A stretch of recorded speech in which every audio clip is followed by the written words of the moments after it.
Representative Angelos. Representative Haroldson. Here. Representative Pendergraft. Here. Representative Sherwood. Here. Representative Smith. Excused. Chairman Bear. Here. Mr. Chairman, you have a quorum. Thank you.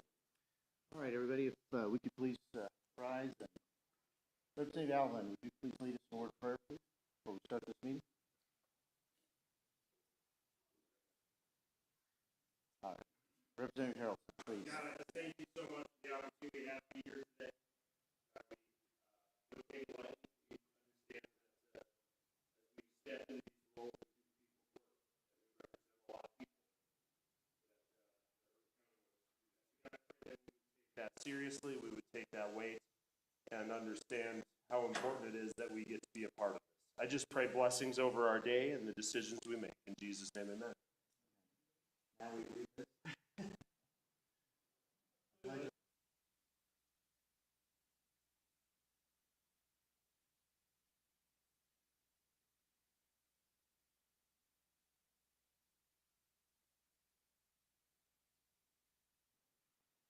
Thank you very much, and welcome everyone to House Appropriations. Welcome Representative Yin. We're ready to go over your bill. Just a little housekeeping. Just let everybody know that we're going to be covering House Bill 238 next, and then we'll get to 236. I believe we've got some witnesses here for both of those. So, Representative Yin, we'll get right started here.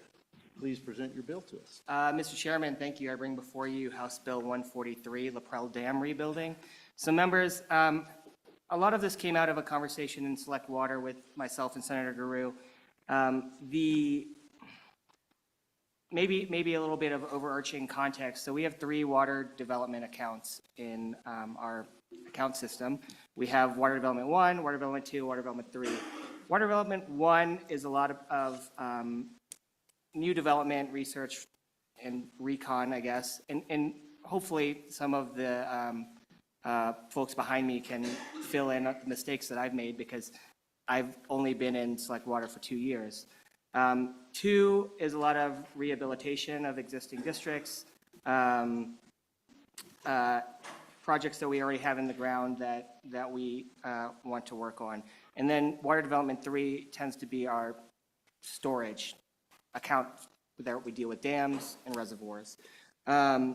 So we have the Laprelle Dam as a project that's already existing in existing statute that we passed in a previous bill.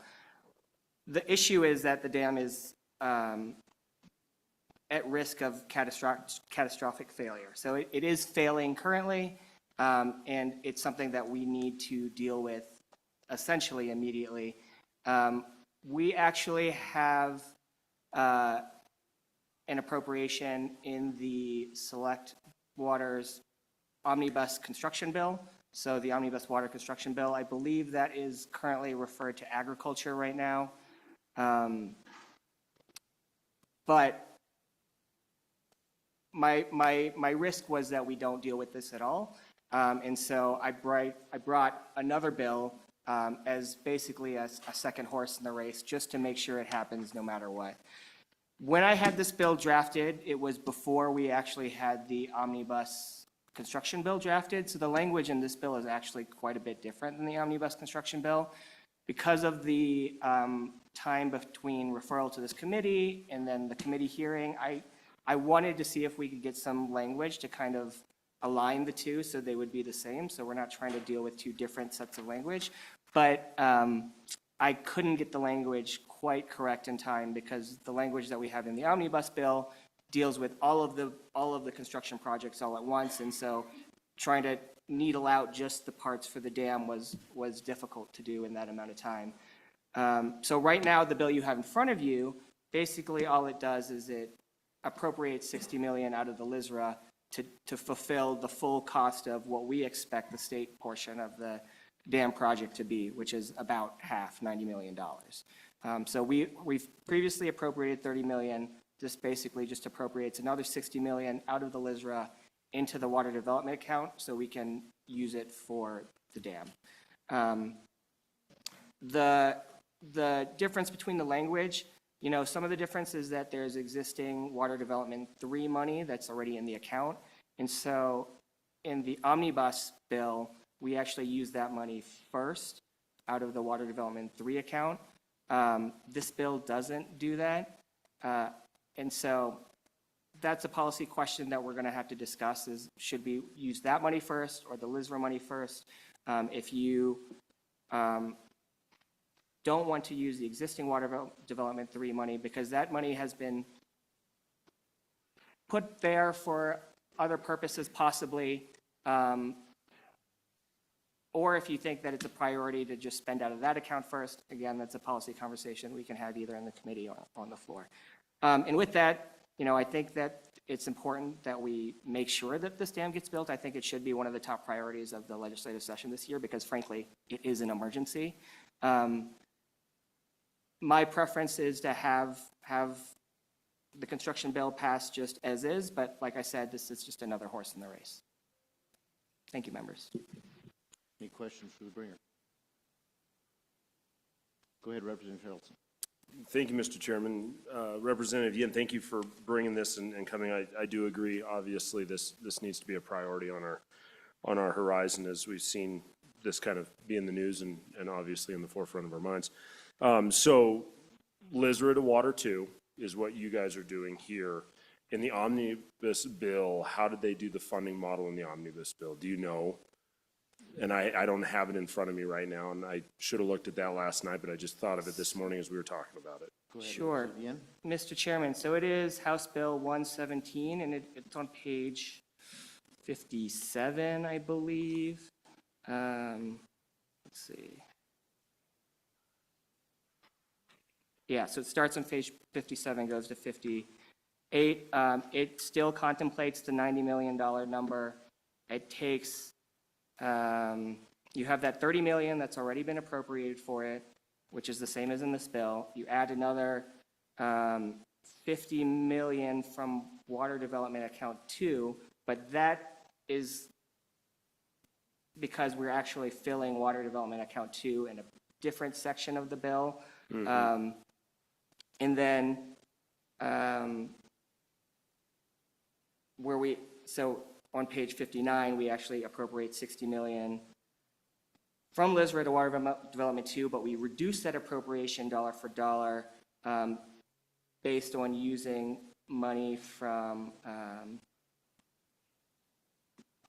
what's already existing in Water Development 2. So I think, and I think the folks behind me will be able to answer this. I think it completely drains Water Development 2 before taking from LISRA.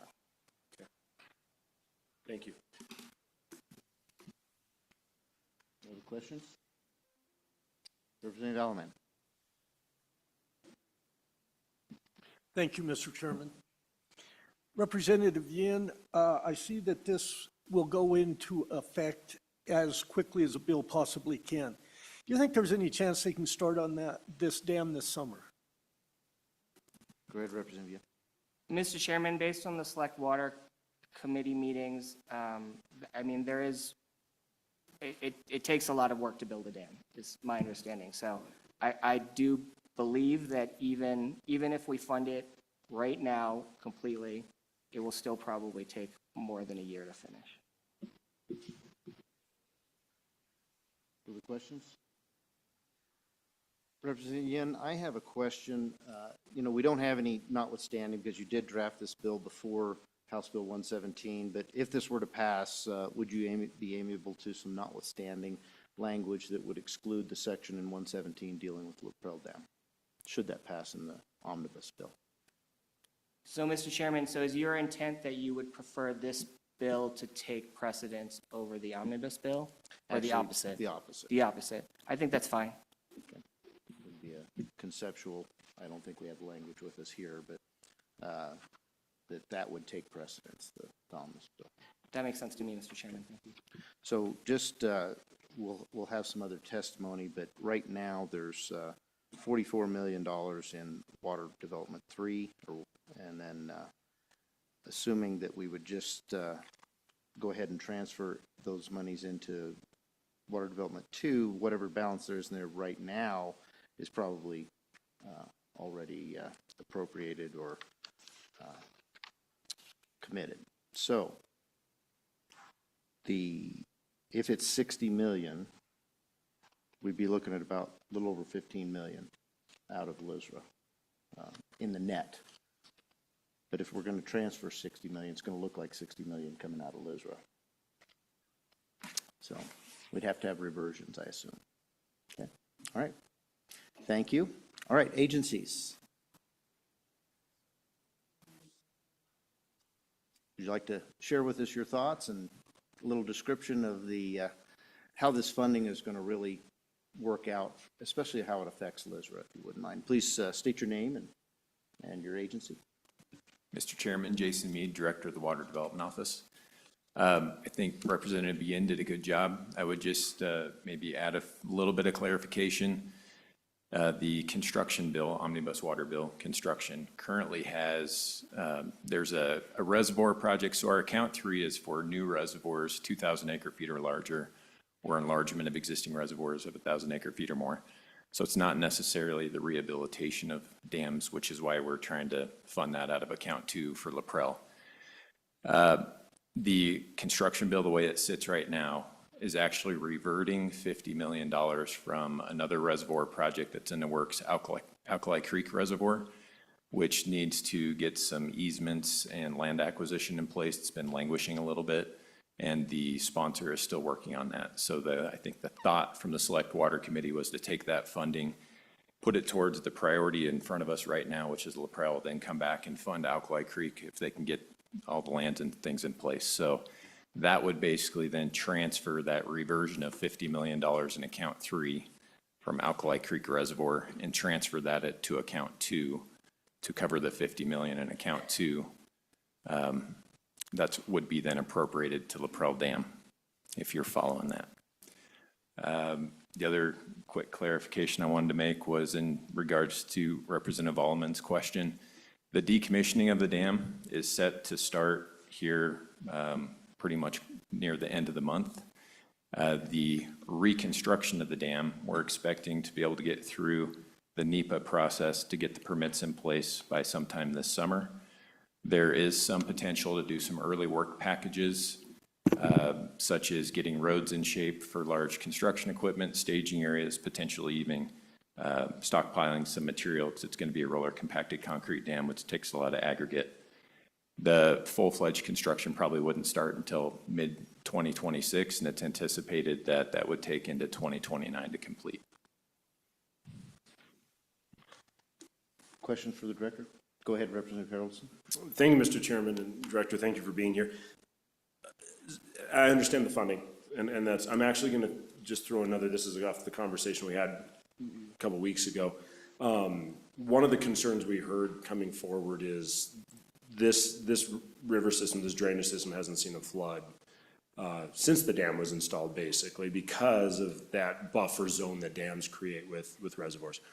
I mean, and this is something maybe we can talk off bar if we need to, but just have we considered leaving the original dam, building downstream like you originally had planned, letting it be a pass-through right now, but have the buffer ability in the case of a flood where we're not holding back, but we could use it as that break of sorts on that river system? Have we considered even that? I understand that they're like, hey, we got to get this thing demoed because it's bad, but I'm still not using it as a storage device, but using it just as a break in the case of a gully washer, in case one of those 12-inch rains hit on that upper drainage system.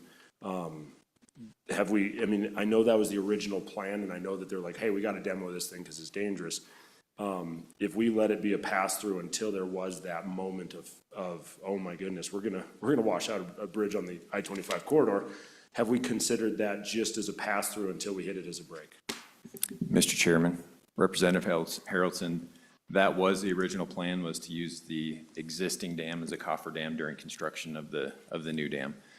The issue that has arisen since that original plan is with the newest information, the crack monitors they had near the abutments of the dam, then the follow-up dam inspection showed that there's additional cracking in the abutments that hold the slab up on the front, as well as on the front slab of the dam, which are extremely concerning. Basically, it's actively failing. So the problem with trying to use that existing dam now as a break or a buffer to a spring runoff is that it doesn't have the capability to pass through more than about 300 CFS because of the size of the outlet works. And then what occurs is if you have anything even slightly over an average spring runoff, it's going to start filling the reservoir because the outlet works can't pass that spring runoff quick enough to prevent it from filling. And then that's where you have the potential issue of the dam breaking and a major flow going downstream, causing damage to Ayers Natural Bridge, you know, and a lot of other things downstream, including the town of Douglas. Further questions for the director? Director, I have a couple of questions. The alkali reservoir, if it's going to be held off, when are we going to need to refund water to be able to deal with that? Mr. Chairman, the Select Water Committee wanted to keep that moving as quickly as possible. So the little bit of funding that would be left appropriated to that project is set to expire July 1st of 2026. So it gives them a year and a few months to try to get everything in place. If they were to do that, I would expect next year they would be back for funding to reappropriate towards that project, plus some additional because over time, inflation has caused the price of that project to go up. Sure. Okay, so we should expect that in the next budget as a request from Select Water. And then my next question has to do with the users of this water from LaPrelle. When they're out for 4 years, how many ranchers are affected, and you know, what is there any kind of plan to get them through the next 4 years? Mr. Chairman, I don't have that number off the top of my head. It's roughly 12,000 acres. I want to say it's 100 irrigators or so, but you know, an irrigator is made up of a larger family and oftentimes generations of families, and then there's indirect impacts or benefits of the folks that are raising hay and corn and alfalfa to the local economy when they're purchasing things. So at this point, there are direct flow water rights associated with the lands that they're irrigating.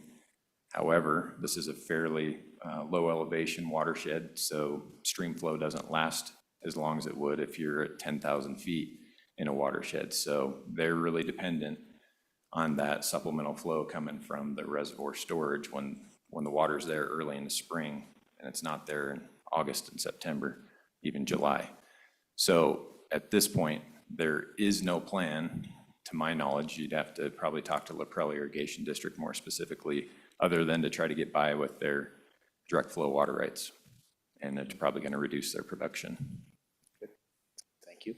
Go ahead, Representative Pendergraft. Thank you, Mr. Chairman. Kind of going back to Representative Haraldson's topic, you know, we've had this kind of an unknown, undescribed floodplain for 100 years sitting there. I would presume that there are a number of buildings, perhaps outbuildings or trees that have grown that could cause a lot of debris should we get one of the, we used to call them gully washers. And that puts me in real concern for the bridge at I-25. Has there been any talk with DOT about putting up some sort of protective measure above that to try to protect the debris from damaging the bridge? And I'll start with that. Yeah. Thank you. Mr. Chairman, Representative Pendergraft, there have been discussions with Department of Transportation, Homeland Security. As part of the NEPA process, we actually tried to model the geomorphology associated with erosion downstream, as well as the intent to have an understanding of what different flood events or flows from spring runoff would look like downstream, and I guess what the flood elevations would look like, what might be impacted. We've also had conversations with the emergency management, county emergency management up there in Douglas, so they're aware. We have yet to be able to identify any potential funding through federal agencies that would address that, but the Wyoming Department of Transportation is aware of the situation. They're monitoring things closely. Hopefully, as we see the snowpack develop over the next couple of months, we can have a better understanding what that flow might look like and any mitigation actions could be taken. Follow up? Go ahead, Representative Alman. Thank you, Mr. Chairman. I understand that when you breach this, you're going 4 or 5 feet below the silt line, is that correct? Mr. Chairman, Representative Alderman, it's actually roughly 8.5 feet now above the silt line, so you wouldn't have the problem of the silt running downstream. Thank you. Further questions? Thank you very much, Director. Appreciate your being here. Open it up to public comment. Is there anyone here to see this or discuss this one? Please come forward. State your name and who you represent, if you do, and tell us what you think about this. Good morning, Mr. Chairman, members of the committee. Holly Kennedy here today testifying on behalf of the Wyoming Association of Conservation Districts and our 34 individual districts that reach across the state. As you can imagine, water issues are quite important to us, and this is something that we've been following closely. We're very concerned about this one for a number of reasons and sit here in support of the bill today because of the importance of this structure to the entirety of the community. Here in Wyoming, we often pride ourselves on holding water rights as one of our most valuable rights and our most treasured rights here in the state. And so I think it's pretty easy to see how this dam and the failure of this dam has already affected those water rights for these individuals. They haven't been able to use their full water rights since 2019, and now it's sounding like they're not going to be able to use them until 2029 once again. And so you can see the dramatic effect that this will have on those private landowners, on their operations, their agricultural operations. Some of these are quite large operations that employ more than one family. So you have, kind of this velocity that quickly approaches when you're looking at how this is going to economically impact that community. As alluded to by a prior speaker, not only are you looking at impacting the livelihoods of these families, of these operations, but of the businesses that they support within their community. This is a small community, and this is going to have a pretty dramatic effect on that community. Not only that, but now, as we've also heard, and it's been a big part of this conversation all along, there poses some pretty great risk to the public, pretty great risk to other infrastructure in the area. So we would just stand in support of this bill for all of those above reasons and thank the committee for their time. I know that this has definitely been a top line issue for a number of years and has taken a lot of time from the legislature.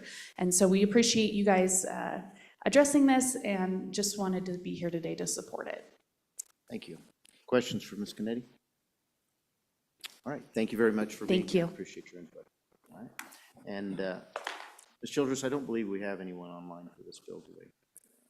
All right, committee, we'll close public comment. What's your pleasure? Okay. Moved by Alman, seconded by Sherwood. Let's begin, all right. Page 1. Page 2. Any discussion? Any motions? Page 3. Representative Harrelson. Thank you, Mr. Chairman. Obviously, it would have to be a conceptual amendment because I don't have the exact language, but I'd like to put in here on page 3 just the concept that if the omnibus bill passes, that this will cancel out, and if that funding is intact in that omnibus bill, this will cancel out. That way we don't have two horses get to the finish line. Okay, so the motion is that the omnibus bill would control should this pass. Is there a second? Seconded by Angelos. Discussion. Okay. No discussion. All those in favor of the Harrelson amendment, say aye. Aye. All those opposed? Okay, that carries. Any further discussion on the bill? I wonder if we shouldn't address the reversions from the alkali dam. I hate to put that in here not knowing what that is. Any discussion on the alkali dam in this bill, how that works together?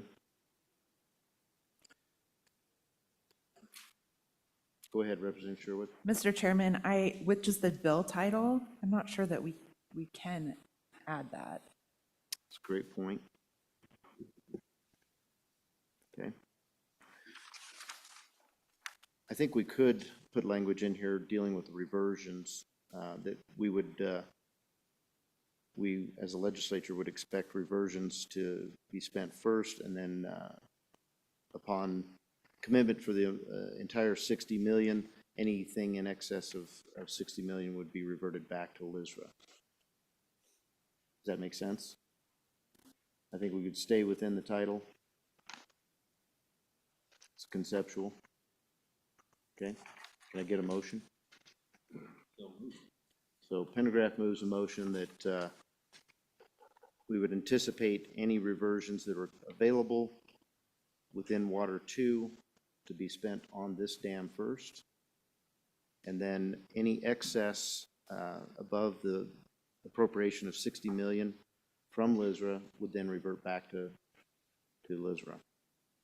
We would probably need to put a date time certain on that. We know that we'll be dealing with the alkali dam next year, so I would say that that money should be moved by July 1st. So I would say July 1st of this year, 2025, that language would be in place. Is there any concerns from anybody that's hearing all this? Okay. All right, we may need to adjust that once we get to the floor. Everybody understand the conceptual amendment brought by Pendergraft? Do I have a second? Second by Haroldson. Any discussion on the amendment? Okay, just to be clear, we're saying that we want any reversions from other projects in Water 2 to go towards this expenditure. And on July 1st, if there's excess funds from the 60 million, they would revert back to LISRA on July 1st. Okay? All right, you've heard the motion. All those in favor say aye. Aye. All those opposed, no. That carries. Any further discussion on the bill? All right. Ms. Childress, would you please take the roll? Roll call on House Bill 143 do pass with amendments. Representative Alleman? Aye. Representative Angelos? Aye. Representative Haroldson? Aye. Representative Pendergraft? Aye. Representative Sherwood? Aye. Representative Smith voted aye via proxy. Chairman Bear? Aye. Mr. Chairman, 7 aye. Thank you. Thank you. Yes. Yeah, and I'll have you manage this on the floor as well. All right, thank you. Okay, so we don't have the bringer of the bill here yet for the next bill, which we were going to do ballot harvesting prohibition 238. So we'll go into Representative Chestic's bill while we're waiting, and that is House Bill 236, County Officials Nonpartisan Elections. And I do believe we have some people online for that one. Is there anybody here to testify on this bill?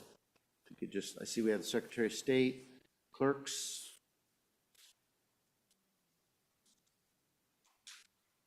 Okay. All right. Welcome to Appropriations, Representative Chestic. Thank you for bringing your bill. Would you please share your bill with us? Thank you, Mr. Chairman. And now for something completely different. I'd like to begin by hopefully stating things that we agree on. We start from a place where we agree. I think all of us in this room and in the legislature want to have engaged citizens. Who we want to have them engage in the political process and to vote and express their opinions to us. We want our elections to be fair, and we've heard a lot about election integrity, and we want elections to be fair. We want to work together to build strong communities, and that means, I think, less partisanship and more decisions based on merit.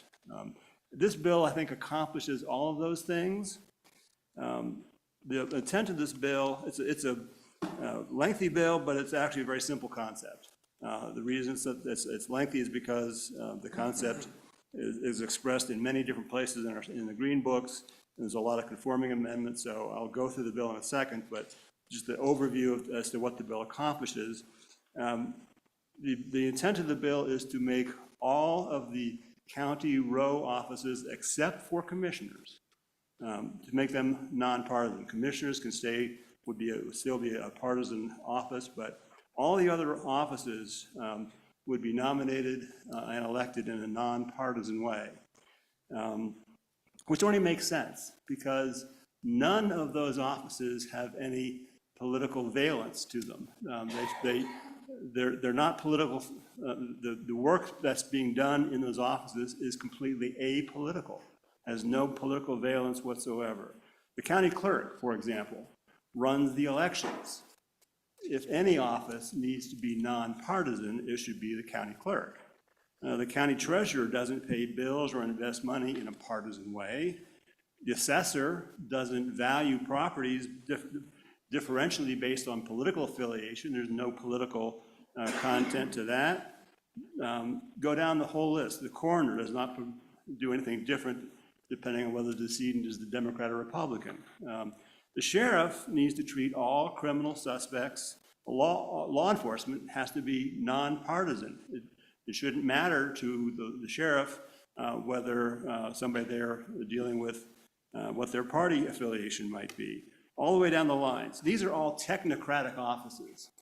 What you want in these offices, you want to elect people with a technical ability to perform the jobs.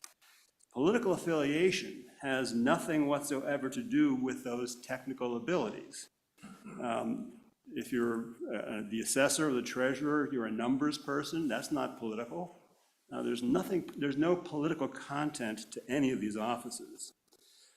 Because these offices serve every person in the county, registered or not, party affiliation or not, everybody should have a say in how they are chosen. That's only fair, that people who have no political affiliation or minor party affiliations, they get a chance to have a say in who these officials are, because those officials will serve them.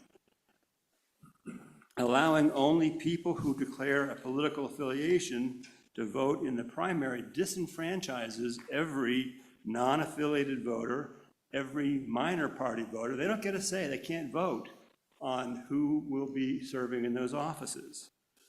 That's a lot of people. We have a lot of non-affiliated, a lot of minor party voters who deserve to have a voice. It's only fair to them to have a voice. And actually, I think requiring candidates to choose the party from which to seek the nomination forces those candidates to take sides with a particular party which they may not be comfortable with. I've talked to a lot of elected officials, county elected officials, who don't really want to identify with a particular party. They know that their job is a service job. They are serving the whole population, everybody in the county. And they fear that affiliating with a party might give the appearance that they are partisan in some way, and they don't want to be partisan. They want to serve everybody. So I know that, at least for some county officials I've spoken with, they're uncomfortable having to identify with a party just to get on the ballot. I've spoken with a lot of elected officials around the state about this, sometimes individually. I've attended several meetings of the county officers associations, and as you might expect, the opinions are mixed. There's a lot of people who have expressed strong support for this to me. Others are indifferent, some oppose it. I think on balance, just my gut reaction is that more people are in support of it than oppose it, but that's could just be because the people who support it want to talk to me, and those who don't talk to me, I don't know. But I do think there's a lot of support for this. So let me quickly walk you through the bill. As I said, it's a lengthy bill, but I think we can go through it relatively quickly because the concept is pretty straightforward. So you'll see on pages starting on page 2, we have a bunch of different sections that occur in different titles of our statute books, because these offices are created in different titles. So everywhere one of these offices is created, we have to change the language to insert language. So for example, on page 2, line 12 and 13, the district court is nonpartisan. On bottom of page 2, line 23, we're carrying over to 24, to line 1 of page 3, the coroner is nonpartisan. section on page 3, the office of district attorney, where there are district attorneys, is declared to be nonpartisan. A lot of language like that. In Title 18 on starting on page 3 at the bottom, and carrying over to page 4, we are identifying the offices that will become nonpartisan offices. And you can read that on pages, lines 1 through 4 on page 4. And line 15 clarifies that the county commissioner race still would be considered to be a partisan office. And then we're into Title 22, the Elections Code, starting at the bottom of page 4. We are specifying how the nonpartisan ballot should be arranged, or identifying what offices are going to be identified as nonpartisan. I want to highlight on the bottom of page 5, lines 22 to 23, and carrying over onto the top of page 6, that the way these nonpartisan elections will work, it's the way they do work right now, but it's somehow never made it into the statute books. So we're just clarifying current practice. And that is, when you have a nonpartisan office, in the primary, you elect twice as many people as there are seats. So for example, for a city council or a school board, if there's 3 seats available, you nominate 6 people. So 6 people go on to the general election ballot and then run off in the general election. For these offices, of course, these are all single seat offices, so there would be 2 people nominated at the primary election, and then the top 2 vote getters would move on to the general election.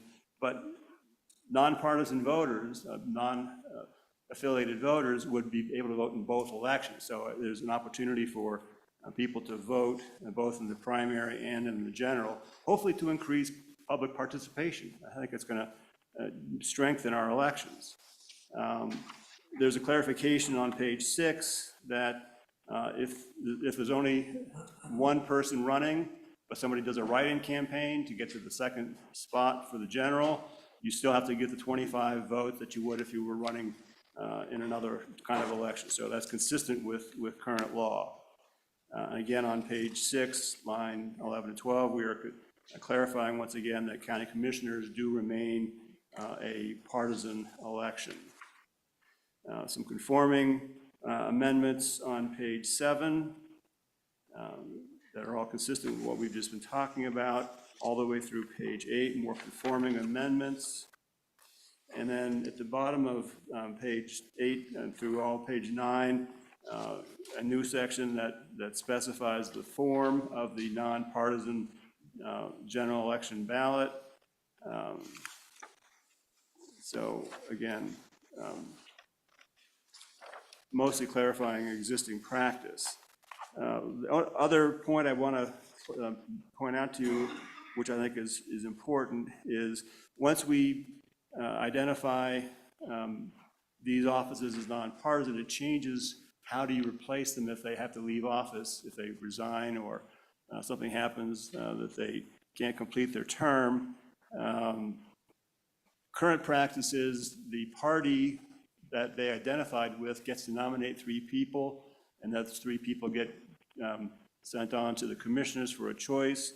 That can't happen now if they're not affiliated, so there's page 11 is basically changing that practice so that it takes out the party process and says that the way a nonpartisan office is to be replaced if there's a vacancy in the middle of the term is if there's an application, a notification on the it's published in the newspaper and on the website that there's a vacancy, and then anybody who's interested can apply to the commissioners, and then the county commissioners will choose from among the qualified applicants. And this is effective in time for the next cycle. So we're in the middle of the 4-year terms that the officers were elected 2 years ago, making it effective on July 1st, 2025. Gives time for everybody to prepare for a nonpartisan election in 2026. So that's the bill. I just wrap up by pointing out that this bill allows every registered voter, whether they're a partisan or not, to vote for these offices and engage the process. It's going to require people to know their candidates and learn about the candidates.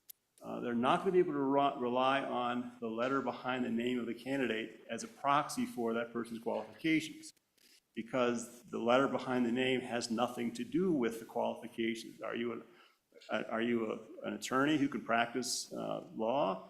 Are you able to conduct medical examinations? Are you law enforcement trained? Those things are nonpartisan, and having, if the only information that a voter has is, well, this is a member of the party I like, that has nothing to do with their qualifications. And therefore, I think forcing people to learn about the candidates and learn what their qualifications are, I think will result in better elections. And it'll force us to work together and talk to each other and be nonpartisan and work together and build a stronger community. So for those reasons, I would hope that this would tone down the overheated political rhetoric we're starting to see around the state. These offices need to be depoliticized, and I therefore would ask for your favorable consideration. Thank you. Thank you, Representative Chester. Questions for the bringer? Representative Pendergraft. Thank you, Mr. Chairman. Thank you, Representative Chestick, for being here. It's good to see you, and it's always interesting to hear your perspective. I thank you for your pointing out that the technical qualifications of these types of jobs and how that should be a nonpartisan thing. My question, though, is, does a person's worldview or partisan position tend to predict their approach to budgeting? Representative Chester. Thank you, Mr. Chairman. Representative Pendergraft, with respect, I don't think so. I don't think, or if it does, it shouldn't. The law enforcement officer should not have a tendency to lean one way or the other based on their worldview. They should enforce the law as written, impartially. The county attorney needs to prosecute people based on the law and the evidence. And that doesn't have any political valence in my view. I don't think it does. They should have enforced the law correctly. The coroner, I don't even know how somebody's worldview would affect the performance of those duties. Numbers are numbers, right? They don't have political content. So the treasurer, the assessors, there's no political content to crunching numbers. So I really don't think that worldview has much to do with any of the jobs and shouldn't have anything to do with any of the jobs, frankly. Representative Pendergraft, follow up. Thank you for that. I'm still not quite certain that you've addressed exactly what I'm getting to, and maybe it's just because you and I have a different view on that. But let's just take a coroner, for example. Yes, technically the job is pretty straightforward. It's objective in its practice. But a coroner also controls a budget. And one, in my view, I think one type of a person might be more likely to be a little extravagant and spend money in other ways. And another person who tends to be more frugal might decide that we can operate on a smaller budget. And my question is, do you think those tendencies tend to align with partisanship? Thank you. Let's be careful about associating party with finance at this point. So if you'd like to respond to that, you may, Representative Chester. Yes, I would like to respond to that, and my answer is the same. I still don't think that political affiliation has anything to do with whether you are fiscally conservative or fiscally liberal, or I don't believe so. I really don't think that it shouldn't be, at least, is my answer. Thank you. Further questions for the bringer? Representative Alaman.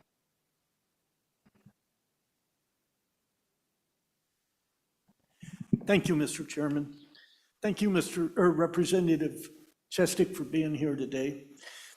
Do you think that by having no partisan elections, isn't that taking transparency away from our constituents by letting them know exactly what they may be getting? Thank you. Representative Chestic? Thank you, Mr. Chairman. Representative Allen. No, I don't. I don't think, I think it actually increases transparency because using party affiliation as a proxy for how you will do the job is misleading. I don't think these jobs have any political content, and assuming that a Republican or a Democrat's going to do the job one way or another, I think is misleading. I think by removing those party designations, it's going to require the voters to inquire more deeply into whether this person has necessary qualifications, the technical skills to do the job. And the candidates will have to make their case to the public that they have the technical qualifications to do the job. And that will increase transparency, I believe. Thank you. Further questions? Representative Sherwood? Thank you, Mr. Chairman. I guess my coffee is just now kicking in. So just to go back to the conversation about, fiscal policy, I guess as an aside, I'm going to tell you that I'm the saver in my family. And my husband is of a different political party, and he spends more than I do. But that aside, I just wanted to remind us in our conversations that the county commissioners set the budget, and this bill retains the partisan offices of those county commissioners, right? So just as we talk about who's controlling the purse strings or who's making decisions about how money is spent, that power still resides in our county commissioners. Thank you for that comment. Would you care to opine on that, Representative Chestic? I agree. Okay. I think she meant to ask if you agreed. All right, enough talk about finances. Go ahead, Representative Harrelson. Thank you, Mr. Chairman. Make sure we timestamp that live or for your husband to watch. Don't you think? No, so one of the things, and I definitely, I hear your concept here, and I see your frame of thought, I do. Some concerns that I do have, though, is you said that they just need to follow. Well, one of the things that we have as we look at the three branches of government, legislative branch obviously puts statute into the books. The executive branch carries it out. So a lot of these are executive branch type positions, if we want to kind of break it into that realm. There's a whole nother branch, and that's the judicial branch, that is sitting there always saying, did they really interpret it like was intended or what is aligns with Constitution? And so as we look at some of these positions, and I'll use sheriff for example, the sheriff has a very, very large duty or high duty to take and look at statute, Constitution, and to walk that out. And so I think we can all agree that worldview does affect how we interpret the statutes, how we interpret the intentions, how we interpret the Constitution. I think that we see that on the floor every day as we have these conversations, and that's that checks and balance system. But I think that the people deserve to know where people are aligning with that. And as we look at that, don't you think that maybe in those areas now, so like, okay, coroner, probably most of the people they deal with are past caring, and that sounds heartless, but that's just the position they're in, right? Okay. But in the case of the sheriff, I'm glad we can all laugh at 9 o'clock in the morning. In the case of the sheriff, I don't see that being the same. So can you talk to that representative and kind of give me your heart on that? Representative Chestic. Thank you, Mr. Chairman. Representative Harrelson. No, I still think that the remedy for that is not to try and put party affiliation as a proxy for worldview. The remedy is for the candidate to explain their worldview while they're running for election. So if they have a particular mindset or worldview about how they would interpret the laws that they're bound to enforce, those are fair questions for a candidate forum. and fair questions on the campaign trail, and fair comment for political advertising. I think that's how you deal with that. I still think that political affiliation is a very poor proxy for how somebody is going to. We all know that no party is monolithic. We know that from what we do every day, right? There's big differences of opinion within each party on different issues. So relying on the party designation as a proxy for how you would do anything doesn't really give you good information. The good information comes from having a robust campaign and public discussion during the election. And I think making these nonpartisan elections will encourage a much more robust conversation during the election. Thank you. Further questions for the bringer? Representative Chestik, I have a few questions and comments as well. I would kindly push back on the idea that, you know, there's no partisanship in these positions, because if that were true, I think we've seen a large investment from Mr. Zoros into the district attorneys throughout the country. I think that investment wouldn't take place if there wasn't some ideological component to the way laws are enforced, which laws are enforced more stringently than others. I think that would apply to sheriffs as well. I can see your argument for some of these positions, but we also see within the body right now, there are bills being brought to make nonpartisan positions into partisan positions. So I think your initial comments about testing the waters with the public, you know, where are they at on this, that there is different views on that. I think that's an accurate way of looking at it. But I would ask you, in this bill here, you know, you've really kind of taken a broad stroke of the positions that you'd like to see be nonpartisan. And I understand that's your opinion. But do you think that that could be narrowed down and still accomplish some of the intent of what you're discussing here, what you're attempting to get accomplished?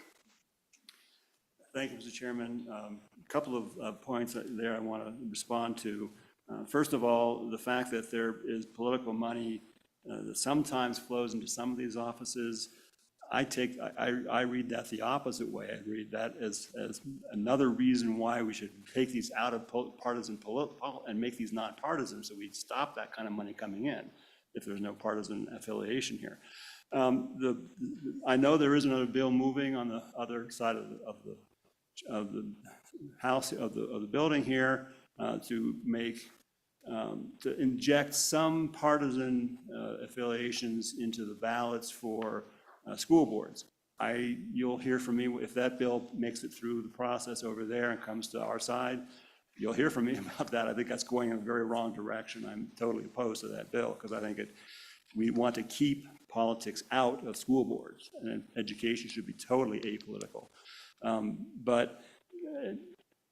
So you're also asking, should we could you amend this to take some offices out and leave some partisan, make others nonpartisan? Sure, that's a policy choice that you can make. I believe that all of the offices are nonpartisan. If you disagree and want to accept some of them, that's your choice, of course.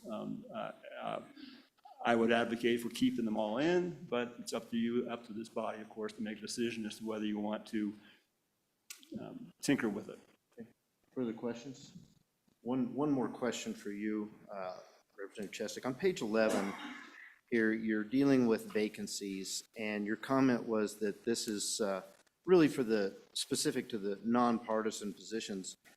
And I'll be honest with you, I didn't study this chapter very carefully or determine whether there were other places in the statute. So this may be more of a question for the secretary, who I think is here. We'll ask him to opine on this. But are we, again, taking a very broad stroke in Romanet 2, where we're eliminating all this language about using the central committee of the party of the previous holder of the office?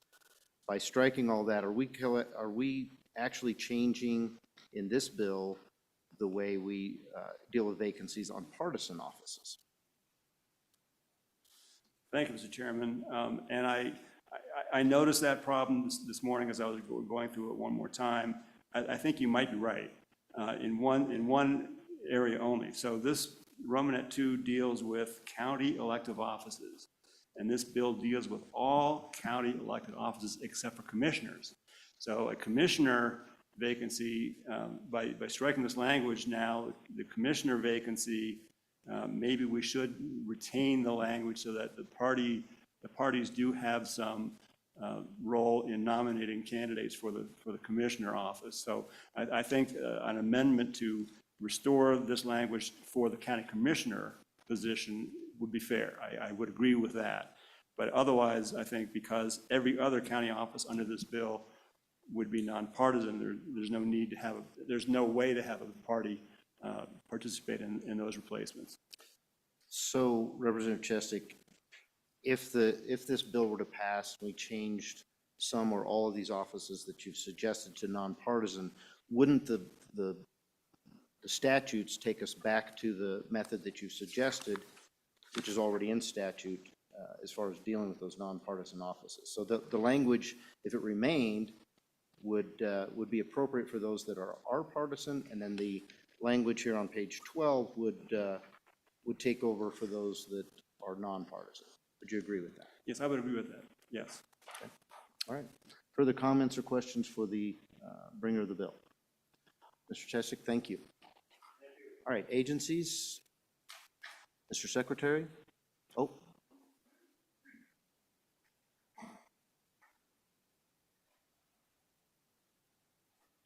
Thank you for being here, Mr. Secretary. Thank you.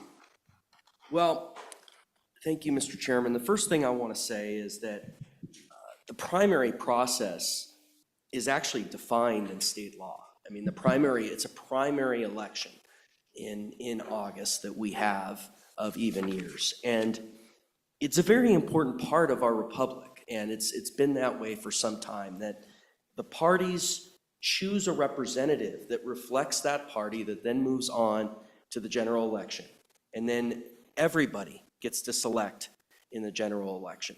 And that's the way it's been. That's also, and it goes back to historically for quite some time. And everybody does get to select these positions once the nominations occur in the August primary election.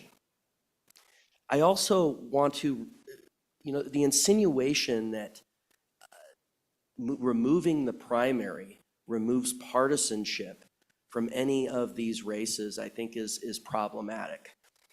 Because the bringer of the bill says, well, it's up to these individual candidates to get the word out about what they believe and what they're going to do. So what does that do? It makes it more about, this bill makes these elections more about big money. It makes it more about who has the bigger name, as opposed to about the issues, because this transparency mechanism of individuals identifying their parties goes away. And I think it's about transparency. That's what I think it's about. The reality is all of these offices exert value judgments that involve the way they interpret the statutes, the clerks. I've worked a lot with them on a variety of issues going back to my time as the legislature. And I can tell you, the way they approach their value base, it really affects the way that they proceed. And it also affects their interaction with the legislature. And as these different row offices have become more active with the legislature, I've seen wildly different views on bills based on value judgments from their respective offices. Let me give you one example.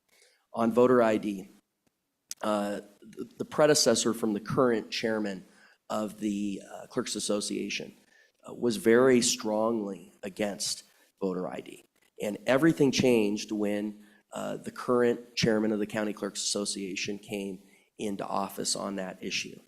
It also, on the drop boxes, you have 7 clerks that have them and the rest don't. And that has been a value judgment in my observation, in my communication with the clerks. The assessors is another one.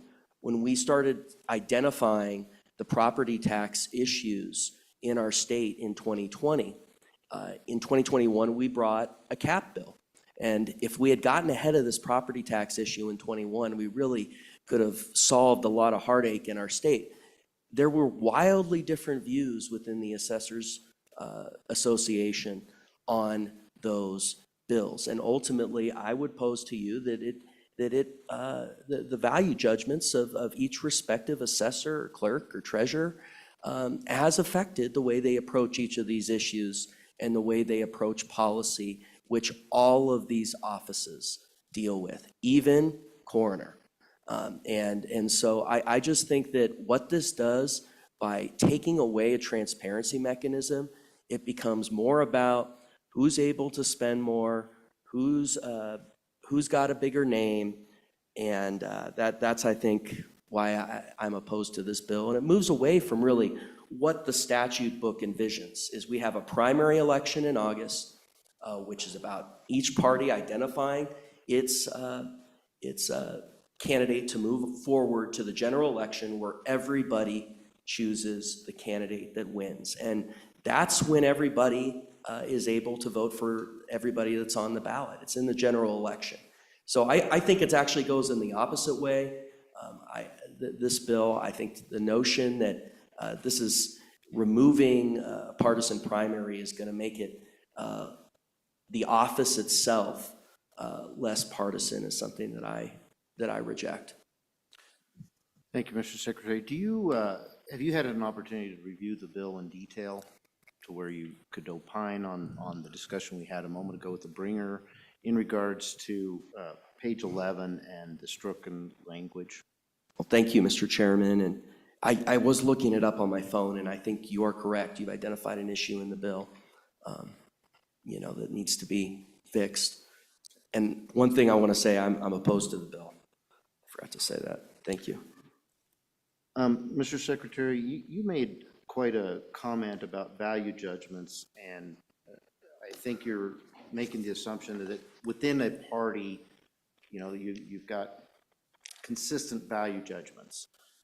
We are virtually a one-party state in just the vast volume of people who are associated with one party compared to another. And I would agree with the bringer that there are differences within the party. So having said that, these differences that you've mentioned within the clerks, is that really a party thing, or is that just differences between individuals even within a party? Well, Mr. Chairman, I think that it can be both. It can absolutely be both. I don't want to get into anybody's head, but I think it can be either. But look at what just happened. I mean, with this last bill, I was very interested in this last bill. You're all elected in a partisan fashion. So the insinuation is that these offices can't work in a less partisan fashion. Look at that last bill where you had a Democrat bringing forward an issue that frankly has become quite a conservative concern, which is getting La Perelle Dam rebuilt. It's taken way too long, by the way. And the notion that just because you're elected in a partisan primary that you can't engage in a way with other sides, I think is really problematic. And I think paints a broad stroke. I prefer to think that it's because this committee is just far and above the best.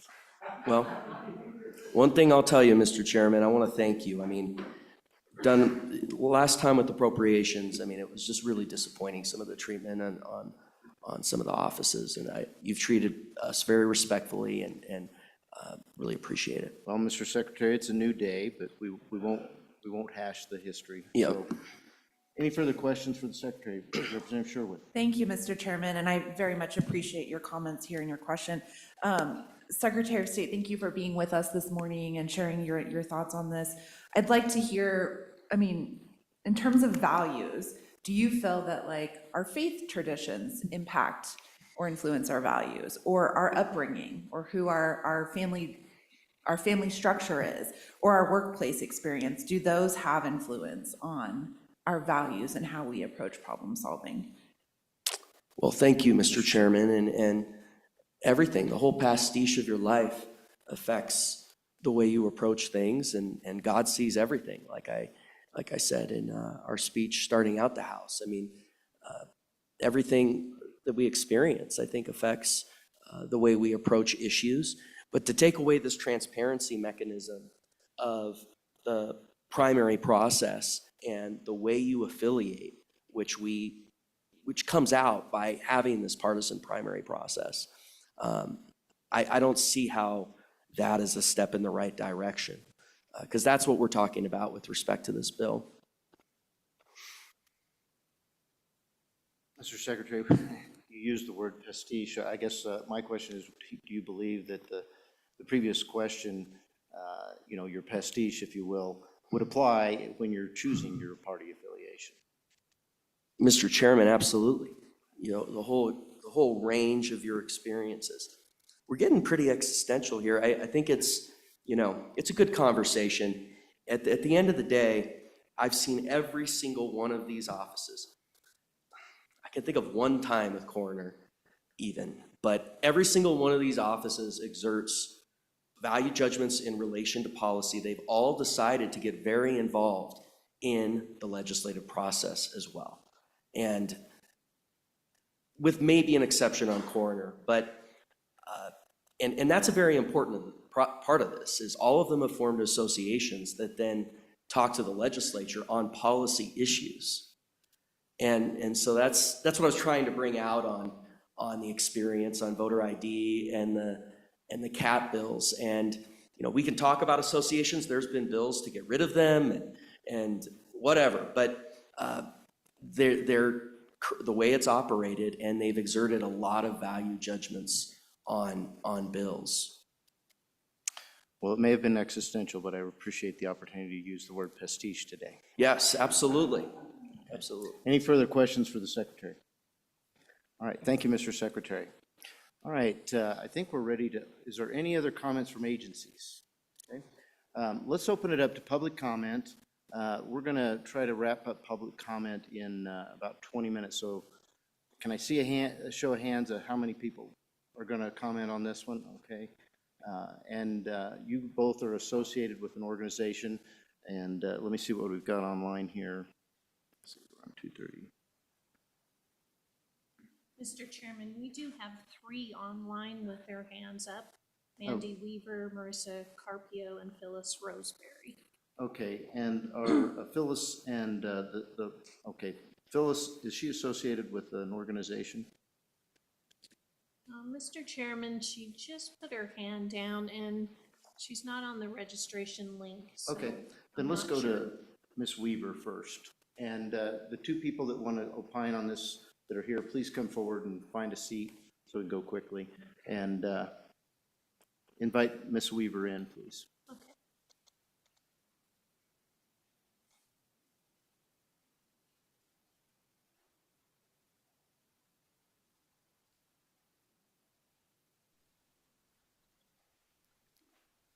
Hello.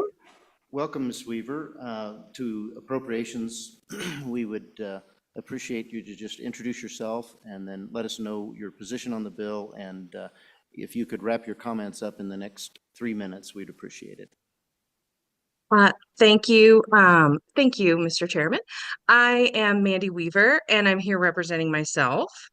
I'm a 5th-generation Wyomingite, and I'm raising a 6th generation here. I was born and raised in Wyoming. I've never lived anywhere else, and I never will.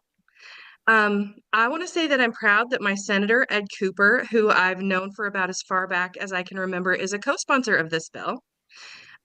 This is a good and practical bill, and I would ask that you support it. As Wyomingites, and as Senator Cooper and I know, especially as rural Wyomingites, our sense of community is vital to who we are, and our communities are stronger when we work together.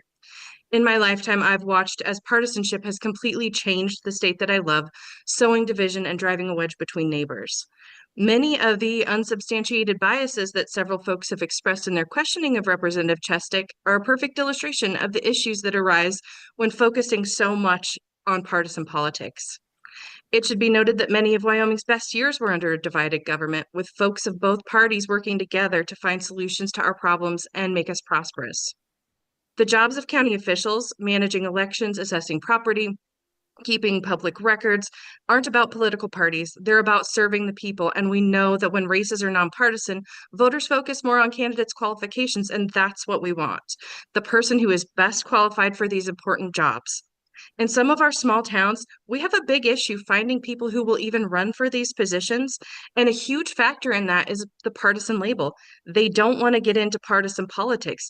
They don't want to put a target on their back or be ostracized in their community. So we lose out on having qualified candidates for these positions because of those labels. The real work of our counties depends on collaboration, not party labels. Whether someone is a Democrat, independent, or Republican, all of us deserve to have a say in who's going to do this good work in our communities, and we're all invested in it. And we all deserve to vote on them in the primaries, which is why it should be nonpartisan. HB 236 is a common sense step to put our communities first by ensuring that we elect officials based on their qualifications and their dedication, not party affiliation. Let's put people over politics and focus on what truly makes Wyoming better, which is working together. Thank you, Ms. Weaver. Any questions for Ms. Weaver? None? Thank you very much for being here. Thanks. Ms. Herman, if you'd like to go next. And please keep it to 3 minutes if you could, please. Yes, Mr. Chairman, thank you, and thank you for hearing public comment on this. I'm Marguerite Herman. I'm here for the League of Women Voters, and I'll say we support this bill. Ditto what Ms. Weaver said up there, and I would say that in addition to what the sponsor said about it requires the voters to go out and do work, and there are plenty of resources around. League produces a lot of them, but it also requires the candidate to go out and solicit votes and talk about values. What are my values? And I can remember in the most recent sheriff's race, the League had a forum, and the candidates were all Republicans, but they differed greatly on personnel policies. So so that was a distinguishing factor before them all. They had different values, but I think they all had, which I think all candidates do, is to serve the public, which is the commonality, which goes across unaffiliated, whatever party you're in. And I kind of object to the idea that a candidate runs and doesn't want to serve the public. I think that is what they all run for. That is a common value among all of them. Let's see. And we all kind of bemoan the degradation of civics. People just aren't interested. They don't participate. They don't participate in the primary. And I think, actually, I'm agreeing with the sponsor. This would have the great effect of getting people involved, having to listen, having to sort through, and not just rely on facile labels. I think would help the process, but it would also require the candidate to do more than just hand out something that someone wrote for them, but actually answer questions. I think the voters are pretty smart. I think they would perceive the better candidate, and we do use this kind of system as described here in our municipal elections here, and it works great. We really don't need party labels for that. And just finally, I would have to say, just because, Mr. Chairman, you brought it up about another bill that proposes to bring partisanship into school board elections. Those are trustees, those are not delegates. So it's a really completely different election going on. They're the job that they have when they get elected. So anyway, so in short, the League does support this bill. We think it would be helpful to the process, helpful to voters, helpful to the candidates, and we urge your support. Thank you. Thank you. Questions for Ms. Herman? Okay, thank you for being here. Let's go back to online. Ms. Childress, is Ms. Roseberry available? Ms. Roseberry does not have her hand up. Okay. Oh, there she does. All right, Sorry, if you could sorry. bring her in, please. Okay.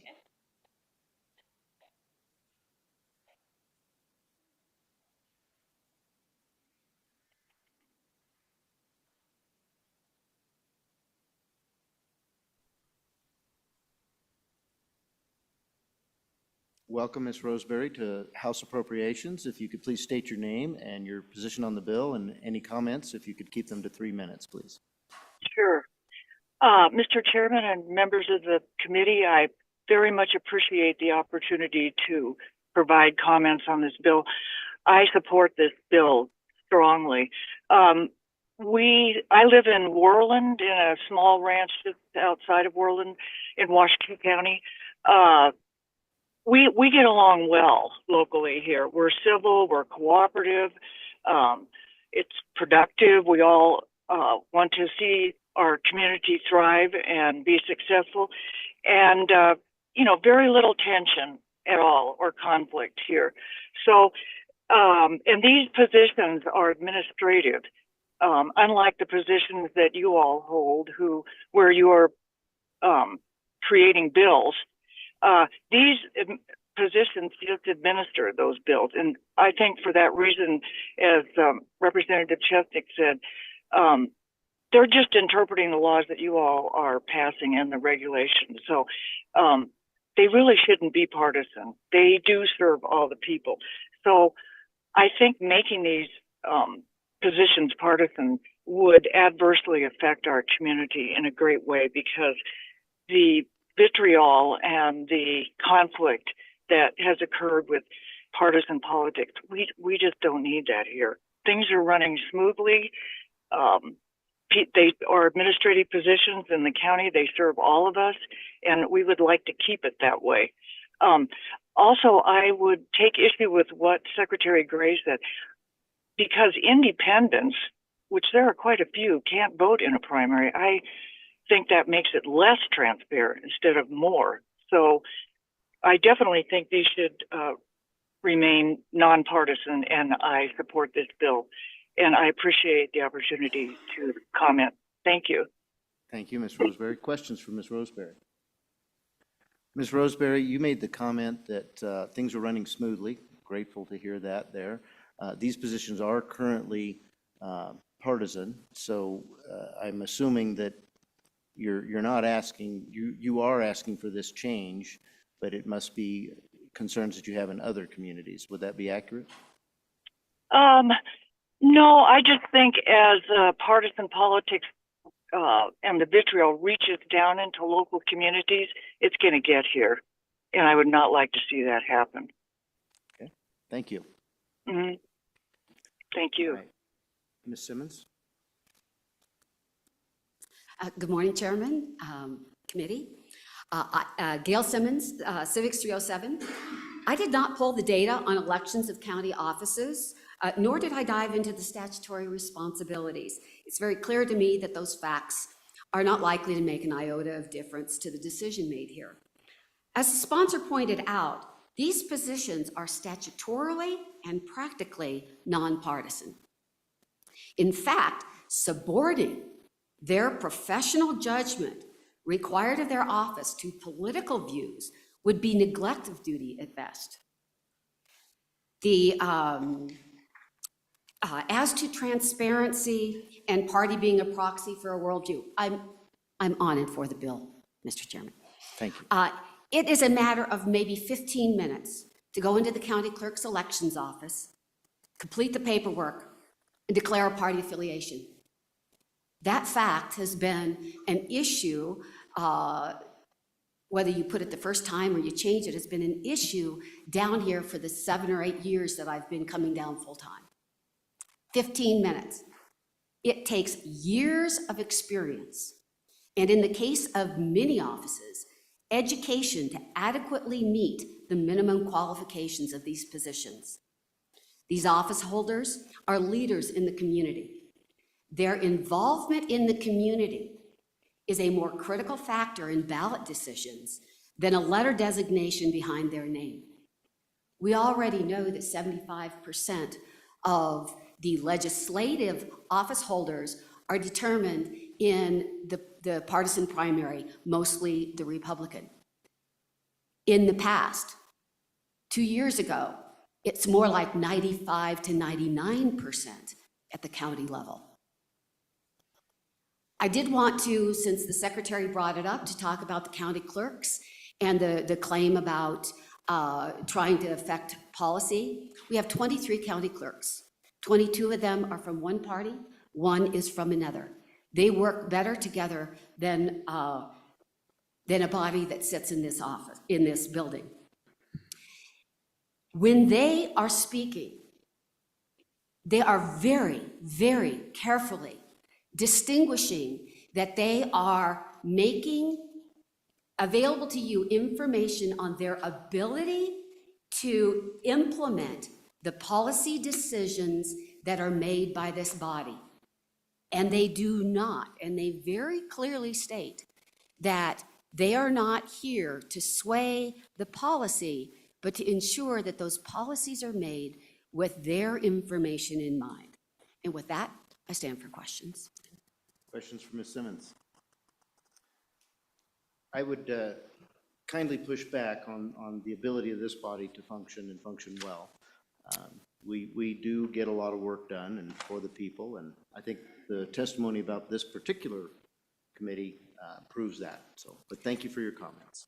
Mr. Chair, I Yes, said they Ms. were better, not that you all did not. Thank you.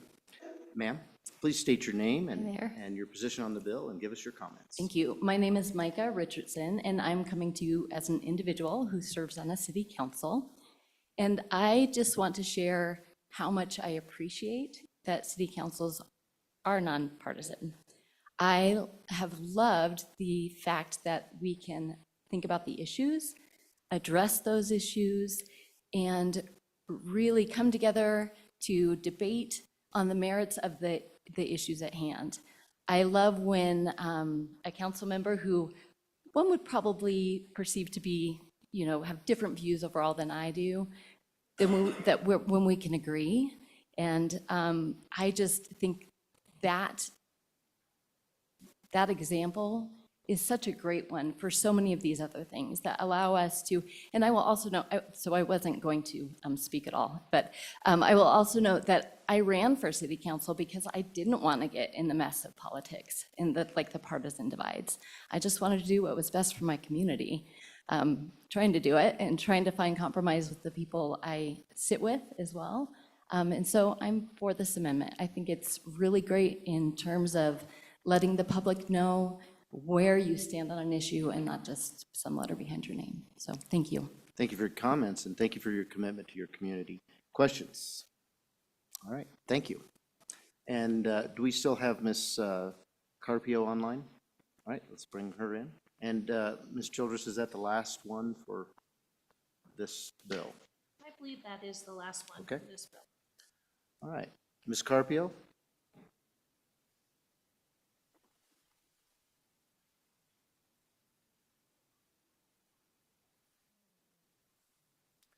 Ms. Carpio, welcome to House Appropriations. We're going to give you the last word. Please state your name and who you represent, your position on the bill, and we'll give you a couple of minutes here to opine. Yes, thank you, Mr. Chairman and members of the committee. My name is Marissa Carpio, and I apologize for the little glitch. My computer decided to freeze right when I joined. So thank you for allowing me to join by Zoom today. I wanted to say that I'm representing the Equality State Policy Center. We've been an independent resource in the state for over 30 years on fair elections and transparent government, and we stand in full support of this bill for a couple of reasons that most people have already stated. The first is that these positions are technical positions. They require experience, and you want the best candidate to have the most experience, not the one that is most aligned with a party, for example. Another reason is that if you've ever been an unaffiliated, independent, or third-party voter outside of a city limit, so if you're a county voter, you often get a blank ballot for your primary, even though a lot of those decisions are made in the primary election on county positions, you get no say as an out-of-city a voter. So this would change that process for folks and make it easier for them to have a voice in the election that really matters. I would say I would echo one other thing. Let me look at my notes here. Removing party labels allows voters to really research the candidates and understand how they're going to implement their job. That letter whatever that letter may be, doesn't indicate how people are going to do their jobs. And I think this is a transparency issue. If people aren't campaigning on the way that they do their job and instead are campaigning and relying on political parties, I think that makes up for a worse candidate. So I will just stand and say that nonpartisan elections ensure that the best candidate fills this position and that we are in full support, and we urge you to support this bill as well. Thank you. Thank you. Any questions? All right, we appreciate your being here. All right, we'll close public comment. And what's the pleasure of the committee? Moved by Representative Sherwood. Do I have a second? Seconded by Representative Alaman. All right, let's go through the bill. Page 1. Page 2. Page 3.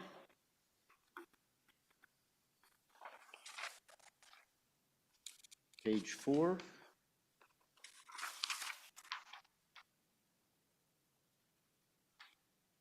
Page 5.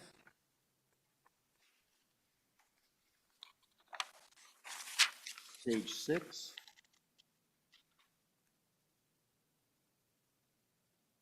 Page 7.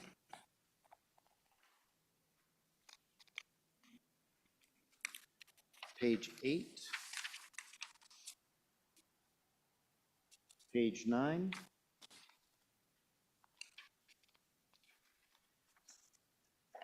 Page 10. Page 11. Representative Pendergraft. Thank you, Mr. Chairman. I don't have the language, but we did uncover an issue here that both Representative Chestick and I think this committee agrees on. I guess I would start with the motion to delete Romanet 2. Okay, I think what you mean to say is that you want to reinsert all Yes. the deleted language in Romanet 2. Yes, I did not word that well, perhaps, but where the language is stricken, it needs to come back. Okay, the motion is to replace the stricken language on pages 11 and 12 from lines 10 on page 11 to line 3 on page 12. Is there a second? Seconded by Representative Sherwood. Any discussion on the amendment? No discussion. All those in favor say aye. All those opposed, no. That carries. Okay. Any further motions on page 11? Line 23 through page 13, line 7.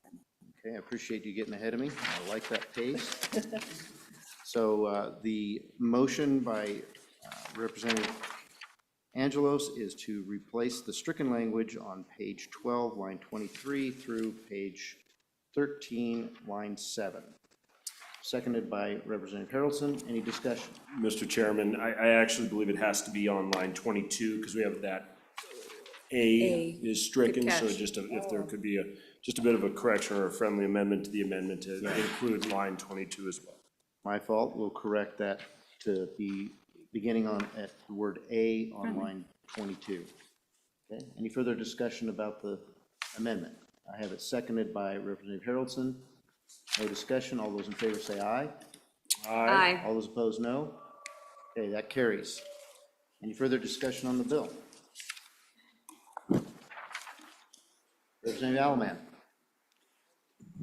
Thank you, Mr. Chairman. I want to push back hard on nonpartisan positions in our county offices. In the county that I come from, that's number one in your heart, number one on your license plate. In our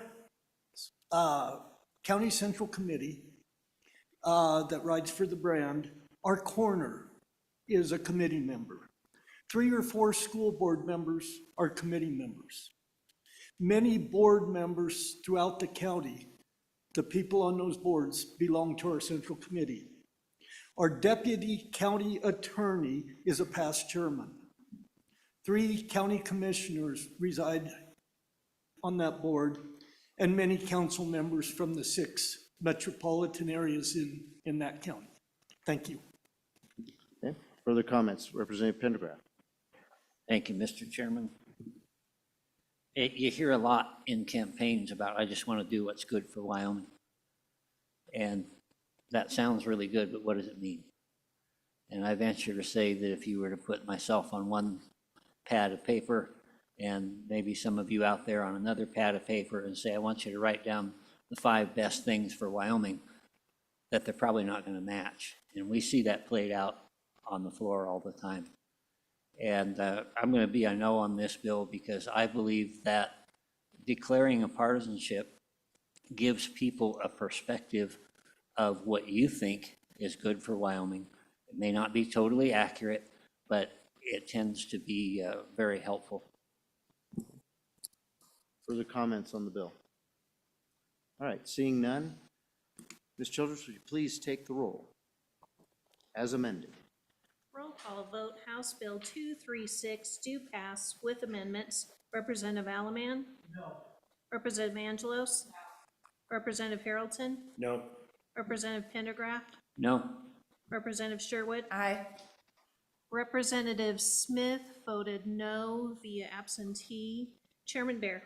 No. Mr. Chairman, 6 no, 1 aye. Thank you. All right. That dispatched will go on to House Bill 238. We have the bringer of the bill here. Oh, there we are, Mr. Johnson. Please come forward. Oh, did I call the wrong number?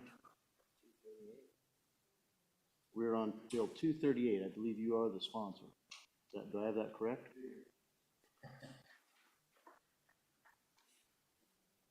Thank you, Mr. Chestic, Representative Chestic.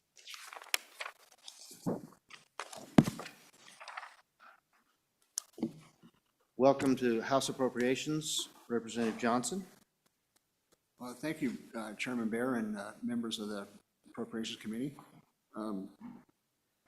Ballot harvesting is 238, and this relates to going in and actually grabbing ballots for people that are not, maybe not be competent. So we want to make sure that they're only presented or given to members of the family, that they can bring those to their county clerk and deposit them there in hand. So we just don't think that you should be able to go through the, a nursing home or the street or anything and ask for ballots, and we just don't think that that's fair or leads to corruption. So, okay. Do you want to take us through the bill? Yeah. It's a, Ms. Childers? Hold the mic a little closer. Yeah. Yep. Thank you. It's an act relating to elections prohibiting a person from delivering ballots of other electors to the county clerk, providing an exception, specifying that ballots shall not be tabulated as specified, providing a penalty, and providing for an effective date.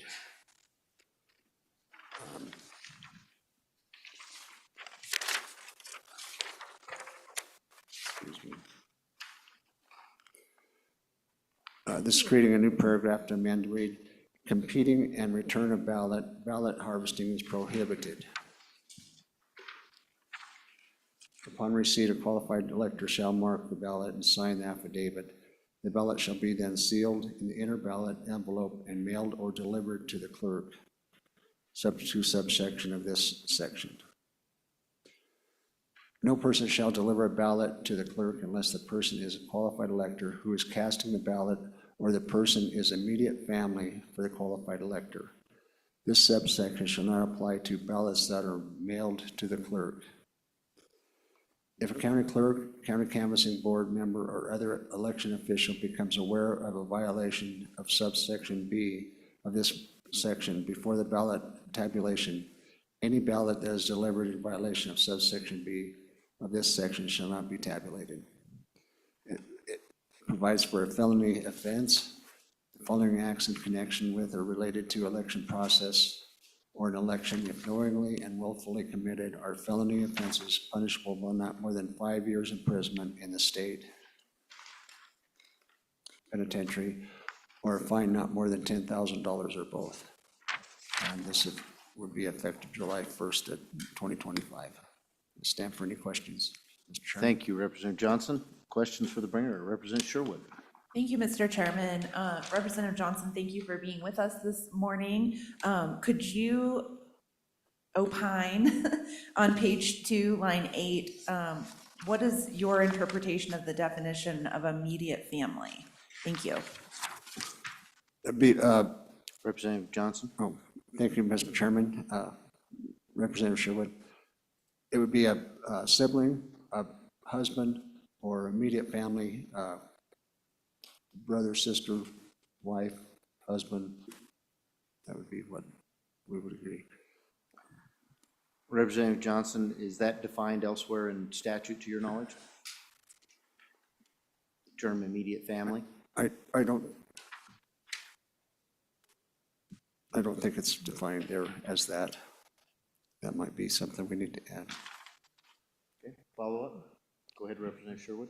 Thank you, Mr. Chairman. I believe that immediate family is defined in other parts of our statute. For example, in 6-6103, it is a spouse, parent, sibling, child, or other person living in the same household. And the reason I do think that we should offer some clarity in this section is specifically for those maybe living in nursing care facilities who no longer have immediate family members who are still alive, that we need to be in consideration of that, or how this definition or lack of a definition would impact, say, our native voters, our disabled voters, or voters living in rural locations, maybe with transportation issues. So I do think that this section needs a little more work so that we're not disenfranchising any of our voters. Wouldn't you agree? Thank you for the question, Johnson, Mr. Chairman. Representative Sherwood. I think that a assisted living facility, that is exactly where we're trying to prevent these ballot harvesting from occurring. If you are an immediate family member and you visit that person in that facility, you would be able to take that ballot and take it down to the clerk and it would be counted. Okay. So stand for any questions. Representative Haroldson. Thank you, Mr. Chairman, and thank you very much for joining us today. It always stinks whenever you get up there and realize you have the wrong bill in your hand. And so good job on swiveling and going at it. I'm proud of you. So I'm gonna give you some scenarios that we need to address and talk about. So in this situation, as this reads, immediate family, well, so I go into our local nursing home as a pastor, and I go in there on a very regular basis, weekly in fact, and I have an entire congregation that happen to be 3 times my age, type of deal, twice to 3 times my age. Great people. A lot of them do not have family in that community. They just don't. Be it that they live somewhere else, they're not there. I've got one individual, phenomenal man. He's the last of his line. His kids have all passed away, actually. He has no one else. And so what we need to be very careful of, I'm on this bill. I love this concept, but what we need to be very careful of is what do we do in the situation where we have an individual that has no one else that could help them with this, and they don't have an immediate family member. They do not have an option. We are literally at a stone wall of saying, hey, we can't ballot harvest, which I totally agree, shouldn't be allowed. But we also don't have the ability to have an immediate family member to come and help them vote. How do we get past that impasse? Because everyone has not only the duty, but the right to be able to cast their ballot. So could you speak to that and give me your heart on that? Yeah. Representative Johnson. Thank you, Mr. Chairman and Representative Harrelson. I believe that you would always have the option to mail in your ballot. If you, as not a family member, were to present the ballot and allow them to fill it out in private, and you would direct them to the mailbox, I think, seal the envelope, I think that would be an easy way to get ahead of that situation. Thank you. Further questions for the bringer? Okay. Agencies, I think we have the Secretary of State. Welcome, Mr. Secretary. Yes, thank you.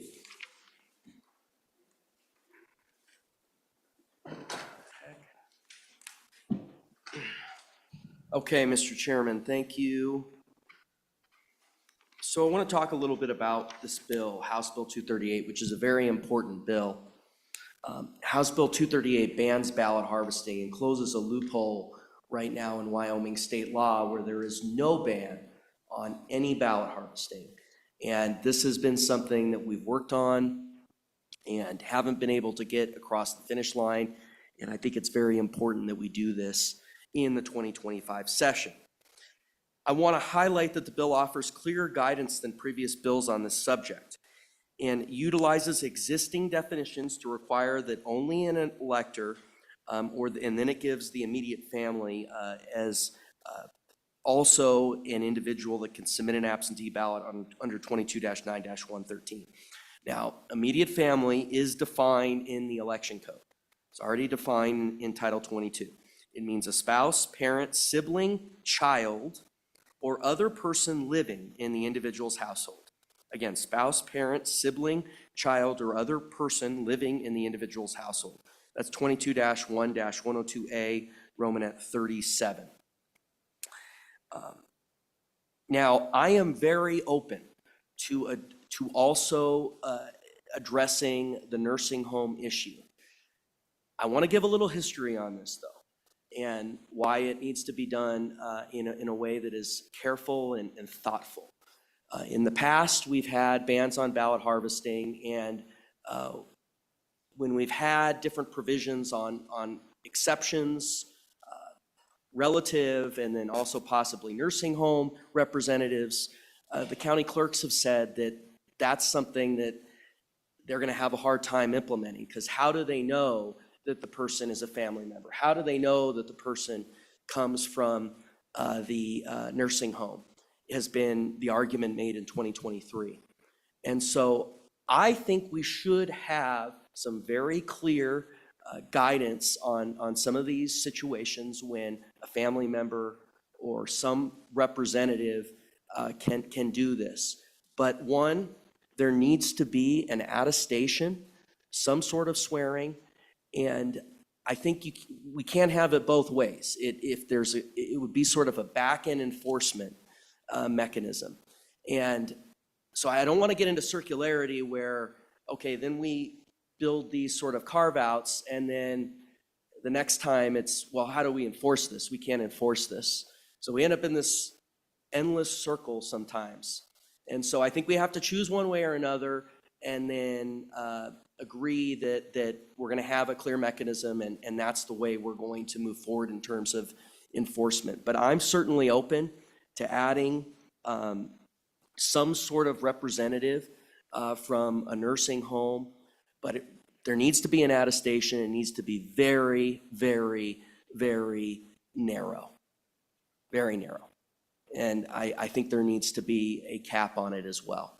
Now, I will tell you, I mean, I've got the Ohio code right here now. Ohio says the elector shall mail the identification envelope to the office of the Board of Elections and the return envelope postage prepaid, or the elector may personally deliver it to the office of the board, or the spouse of the elector, the father, mother, father-in-law, mother-in-law, grandfather, grandmother, brother, or sister of the whole or half-blood, or the son, daughter, adopting parent, adopted child, step-parent, stepchild, uncle, aunt, nephew, or niece of the elector may deliver it to the office of the board. So there's no provision for someone from a nursing home. So other states have decided not to do that. This is the big question. Now, there will always be the mail. And I know I heard the clerk sort of whispering, what do we do if it's the day before the election? Well, you know, that's the question, I think, before the committee. And I'm open to something narrowly tailored, but it has to be written very, very carefully. And we have to acknowledge then that, you know, the front end enforcement, it'll be more of a back end process, because I don't want to enter the circle that I'm concerned that the clerks then might get up here and say the bill can't be implemented, which is where we've gotten in 23 with that carve-out. I'm open to it, but it needs to be really, really carefully done, and there needs to be an attestation, a cap. The bill also provides a mechanism where a ballot will not be tabulated if the county clerk or county canvassing board discovers that a ballot was improperly harvested and delivered in violation of the bill's requirements. Finally, the bill specifies that ballot harvesting is a felony, but does not place an undue burden on our county clerks and election judges, simply providing that if they become aware of a violation, the ballot will not be tabulated. So I really think it's important that we handle this in this session and we close this loophole and ban ballot harvesting. Obviously, I know we have one question out there. I think we should use the existing definition for immediate family, which is already in the bill. And then we have this one question on the nursing home. And I think depending on the policy choice, we can draft an amendment that addresses that in a really, really slick and narrowly tailored fashion. Thank you, Mr. Secretary. Questions for the Secretary? Okay. I have a question for you. Has your office, drafted any kind of attestation language that could be used in this bill? Mr. Or Chairman, is there another place in statute where we have an attestation? attestations are all over the election code, Mr. Chairman, and as you know, I have this line on my desk that we always talk about. Election integrity is more than just an attestation. But they're all over the code. We've tried to move off them to also have proof of residency, proof of citizenship, but they're all over the code, and there are places for them, and this is probably one of them. We can work with the drafter and with the committee. We did start in the county clerk's meeting last week talking about a grand amendment that could resolve this issue, and I think we have agreement on it. We did not have it drafted today. We can work with the sponsor to go ahead and have that drafted, and with the committee that I think will resolve it. But I don't want to end up where we were in 23, where once we have this in there, then it's, hey, we can't implement this. But I think we're okay. I think we've got it all hashed out, and we just need to get it pen to paper and fully draft it. Does your office have any concerns with language that would include legal guardian? Mr. Chairman, I got to think more about that. I think that one would be less, I think that would fit in the overall fit in the intent of immediate family. I think arguably it might be in the definition already, but of immediate family, but is a legal guardian a parent? It's a legal question. Maybe not. You also have the other person living in that individual's household, maybe not in some situations. So we could probably do that, but we really want to have it tight. So we might have to put that definition in the code. Okay. Go ahead, Representative Pendergraft. Thank you, Mr. Chairman. Mr. Secretary, in looking at this section here, page 2, line 8, I was going to fly a possible amendment by there and just see what your reaction is. I would leave in immediate family, and then something along the lines, if there are none, by a designated, declared by attestation, something along those lines. There would also need to be in accordance with that 22.1.102. So immediate family, if there is no immediate family, this elector may designate by attestation a specific person. Yeah. Mr. Secretary? Mr. Chairman, I think that's where we want to go with it. I've been in your shoes, and this probably is not your favorite thing. I would prefer for us to work with the committee chairman and the drafter to get an amendment that we can bring on committee of the whole on first reading. I know that you want to work it and get that fully hashed out here, but I think it would be better if we just have it as a committee of the whole amendment rather than just do it on the fly here. I want to make sure we're fully, this election code, it can get can get pretty complex. It can get, you place one word in a bad place and you can end up with a lot of, especially where we are in 2025, where oftentimes I'm not the one interpreting the code, which frankly I don't think is in the spirit of the code. It's often these county attorneys, where the county attorneys have kind of supplanted the state in interpreting the code. I want to make sure we get this 100% right. So I think it'd be better to fashion something. We bring in the clerks as well in the coming 48 hours, and I think we can get this done by 3 p.m. today, actually. Further questions? Go ahead, Representative Sherwood. I don't know how to word this as a question, just as we as a committee could also choose to table the bill and then reopen it for the consideration of an amendment. Wouldn't you agree? Well, Secretary. thank you, Mr. Chairman. That is another option. I mean, we're at 9:50, so I've already asked our council to start drafting something. I think we could have it by lunch. All right. Do I have a motion to table this? Because what we'll do is we'll delay public comment until after we see the amendment so that the public can have comment on that as well. So if it's 3 p.m., we're going to be continuing this bill. I would recommend we do this upon adjournment tonight if the House adjourns by 5 p.m. I'll say it that way. So do I have a motion? I'll make that motion. Okay. Seconded by Sherwood. The motion is to table this bill until adjournment.